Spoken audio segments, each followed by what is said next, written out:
Influence, Robert B. Cialdini. Do you frequently find yourself subscribing to all manner of products, or do you keep buying stuff that you don't need?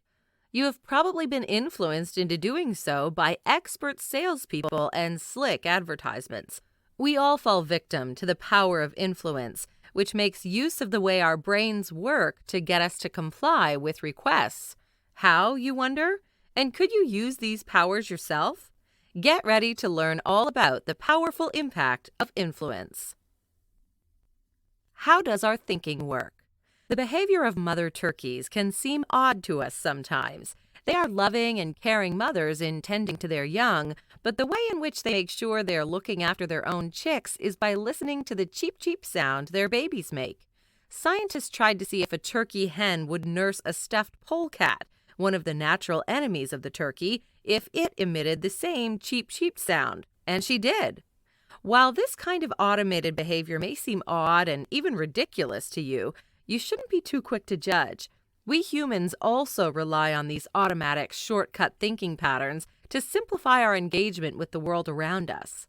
Having an automated reaction is useful in many ways. It allows us to quickly react to danger, for example.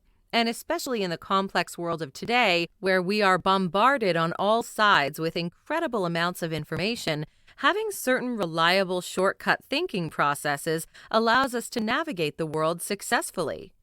Our position these days is much like that of the lower animals. We've managed to create an environment that enhances our own deficiencies, and the automated thought processes we have can be used by others to influence our behavior, especially by compliance professionals such as salespeople who can use them to their advantage.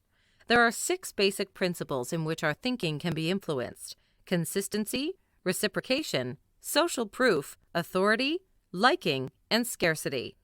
Especially in today's world, it is essential to know of the ways in which our decisions can be influenced, as the rapid growth of information is likely to continue in the coming years. Since our automated brain shortcuts are necessary for us to be able to navigate this new, challenging world confidently, we should start thinking critically about these now. Returning the favor. A few years ago, a university professor tried an experiment in sending Christmas cards to a few perfect strangers. The response was overwhelming. He received a great many cards in return, and a few people even bothered to ask who he was. This is the principle of reciprocation. It means that we naturally try to repay in kind what another person has done for us. Receiving a favor gives us a feeling of future obligation.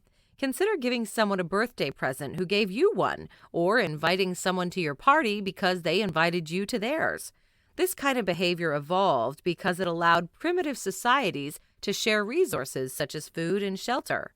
Of course, if you are aware of the rule of reciprocation, you can easily use the principle to manipulate others. The religious organization Krishna uses the principle of reciprocation to get donations, for example. Before asking for a donation, passers-by are given a book or a flower as a gift, making them more likely to repay the favor with money. Small favors often stimulate larger return favors and will even lead us to act contrary to our better judgment. A woman in a nightclub may feel a certain obligation to a man who has bought her a drink, for example. How then can we protect ourselves from falling prey to the reciprocity rule? If gifts are used to try and get you to buy something, see them for what they are: sales devices, which will absolve you from the guilt of not returning the favor. Being consistent in our actions. We all have a deep-seated desire to be consistent in our thoughts and actions, and consistency generally is seen as proof of a sound mind and healthy intellect. When we make a choice or take a stand, we feel pressure to behave according to our commitment. Our need for consistency also makes us willing to believe in the correctness of a difficult choice once it's been made. Again, this might even lead us to acting contrary to our best interests. Researchers conducted an experiment on a New York City beach with a staged theft. When people were asked to look after a fellow bather's personal items, they became a lot more vigilant than they would have been without the request. When they hadn't been asked, they would often look away from the theft without intervening, not wishing to put themselves into harm's way. When they'd been asked to look after things, however, they would actively challenge the thief and even chase him down. This was because they wanted to remain consistent with the promise they had made. Automatic consistency can, of course, be exploited. Once someone gets us to commit to something, we want to follow up on that commitment because of our need for consistency. Salespeople employ this technique in getting you to comply with what they want. The foot in the door technique aims to get a small compliance from you to enable them to make larger requests in the future. In the mid-1960s, Friedman and Scott tried this out in a California neighborhood. They got a researcher dressed up as a volunteer to go to homes and ask if he could install a giant, ugly billboard in their front garden, reading "Drive carefully." Despite the obvious unpleasantness of the sign, most people complied with the request. Why? A short while earlier, people had signed a statement committing to keep California beautiful. Then they saw themselves as public-spirited citizens and viewed the advertisement of safer driving in line with their newly discovered principles. So be wary when salespeople come to your house. Don't comply with their requests, no matter how tiny they seem. Looking for social proof. Another way that our brains are easily tricked is through the principle of social proof. Have you ever wondered why TV series often include laugh tracks?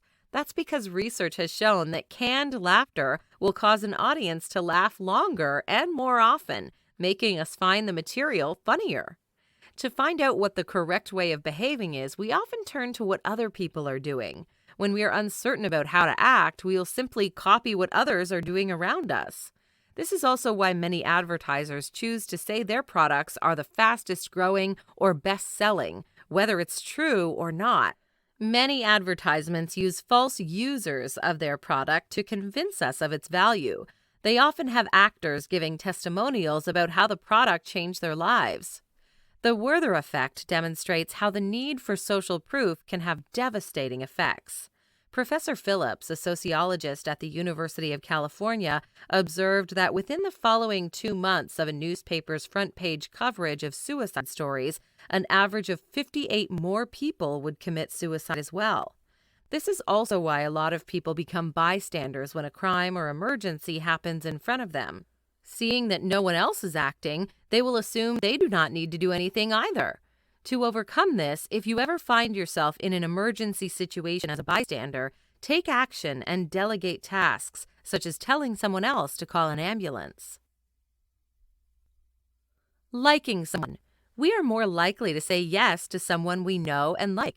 This is a principle that Tupperware parties have been using for decades to great success. You get invited to these parties by a friend who will then get a commission from every item that is sold at the party. Knowing your friend will benefit from you buying something makes you more likely to purchase some of the Tupperware. And even if we don't know the person, we're more likely to go along with whatever they want us to do when we're inclined to like them. This is especially true when we find someone attractive. We will be biased in their favor. This is called the halo effect.